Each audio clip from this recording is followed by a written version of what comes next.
Students, maths by Surajit sir এই YouTube চ্যানেলে তোমাদের প্রত্যেককে ওয়েলকাম। আমরা আজকে স্টেট লেভেলের দু তিনটে ইম্পর্টেন্ট প্রবলেম নিয়ে ডিসকাস করব। তোমরা স্ক্রিনে দেখতেই পাচ্ছ, দেওয়া আছে রাজার জীবনকাল। এই যে টাইপগুলো, এগুলো পিএসসিতে খুব আসে। তো কি বলা হচ্ছে, বলছে এক ব্যক্তি 33 বছর বয়সে রাজা হন, অর্থাৎ তিনি জীবনের প্রথম 33 বছর রাজত্ব করেন। বলা হচ্ছে তিনি তার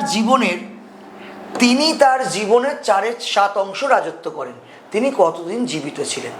তাহলে আমরা যদি ধরে নিই তার জীবনটা 7 ইউনিট, টোটাল জীবন 7 ইউনিট, তার মধ্যে তিনি রাজত্ব করেছেন 4 ইউনিট, তাহলে তিনি রাজত্ব করেননি কত ইউনিট?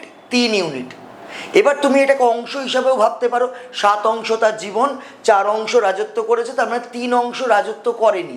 প্রথম 33 বছর তিনি রাজা ছিলেন না, তাহলে ওই 3 ইউনিটের ভ্যালুই হচ্ছে 33 বছর। 3 ইউনিট যদি 33 বছর হয়, আমরা পরিষ্কার বুঝতে পারি যে 1 ইউনিটের ভ্যালু হচ্ছে 11 বছর। 7 ইউনিট টোটাল জীবনকাল ছিল, 7 ইউনিট মানে 77 বছর, অর্থাৎ রাজা বা ওই ব্যক্তি 77 বছর জীবিত ছিলেন। এটা অত্যন্ত সহজ একটা অ্যাপ্রোচ।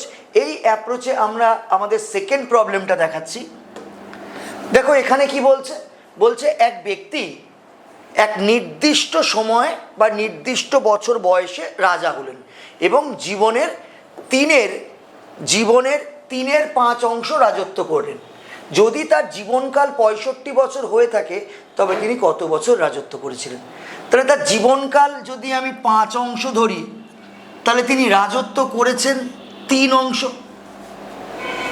তাহলে 5 অংশ তার জীবনকাল 65 বছর, তাহলে 5 ইউনিট বা 5 অংশ মানেই 65। তাহলে 1 ইউনিট মানে কত দাঁড়াচ্ছে? 1 ইউনিট মানে দাঁড়াচ্ছে 13। বলছে তিনি কত বছর বয়সে রাজা হয়েছেন? 5 ইউনিট তার জীবনকাল, 3 ইউনিট রাজত্ব করেছিলেন, তার মানে 2 ইউনিট রাজা তিনি ছিলেন না।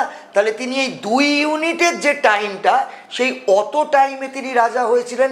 1 ইউনিট মানে 13 হলে 2 ইউনিট মানে 13 দুগুণে 26 বছর, অর্থাৎ তিনি 26 বছর বয়সে রাজা হয়েছিলেন। এই ধরনের অঙ্ক আমরা নিয়মিত তোমাদের এই ইউটিউব চ্যানেলে দিতে থাকবো। আমাদের যদি এই ক্লাসগুলো বা ভিডিওগুলো ভালো লাগে, তাহলে তোমরা আমাদের এই চ্যানেলটাকে সাবস্ক্রাইব করতে পারো, লাইক শেয়ার করতে পারো।